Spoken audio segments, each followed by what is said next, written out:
வணக்கம். Hitech news TV செய்திகள். சென்னை பத்திரிகையாளர் மன்றத்தில் செய்தியாளர்கள் சந்திப்பு நடைபெற்றது. 2 ஆண்டு பட்டய பயிற்சி நிறைவு செய்த மருந்து ஆய்வக நுட்புணர்களின் நலசங்கம் சார்பாக நியாயமான பல்வேறு கோரிக்கைகளை அரசின் கவனத்திற்கு கொண்டு செல்ல வேண்டும் என்ற நோக்கில் இந்த சந்திப்பு நடைபெற்றது.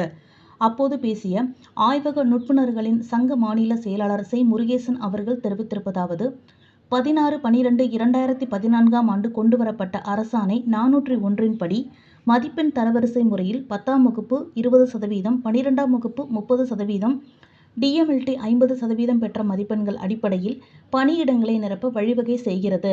இந்த வெயிட்டேஜ் மதிப்பெண் முறையில் மதிப்பெண்கள் நிலையாக இருப்பதால் முன்னேற்றம் என்ற வாய்ப்பு மறுக்கப்பட்டு அனுபவம் வாய்ந்த ஏராளமான ஆய்வக நுட்புணர்கள் வாழ்நாள் முழுவதும் நிராகரிக்கப்பட்டு அரசு பணிக்கு செல்லும் வாய்ப்பு மறுக்கப்படும் நிலை உருவாகியுள்ளது.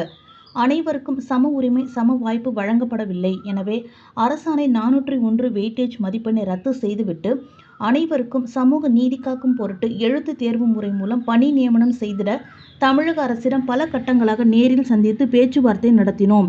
தமிழக அரசு எங்களுடைய நியாயமான கோரிக்கையை நிறைவேற்றாத காரணத்தினால் 15/3/2023 அன்றும் 22/10/2024 அன்றும் 10/2/2025 அன்றும் எங்களுடைய நியாயமான கோரிக்கைகளை வலியுறுத்தி போராட்டம் நடத்தினோம். போராட்டத்தின் தொடர்ச்சியாக அரசின் முதன்மை செயலாளர் தலைமையில் உயர்மட்ட ஆய்வுக்குழு கூட்டம் நடைபெற்று பேச்சுவார்த்தையில் உடன்பாடு ஏற்பட்டது.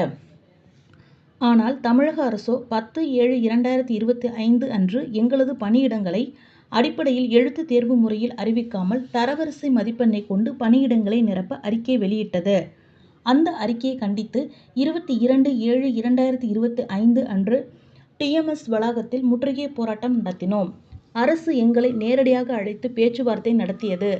ஆனாலும் எங்களுடைய நியாயமான கோரிக்கைகள் இந்நாள் வரை நிறைவேற்றப்படவில்லை என்பது அனைவருக்கும் வேதனை அளிக்கிறது.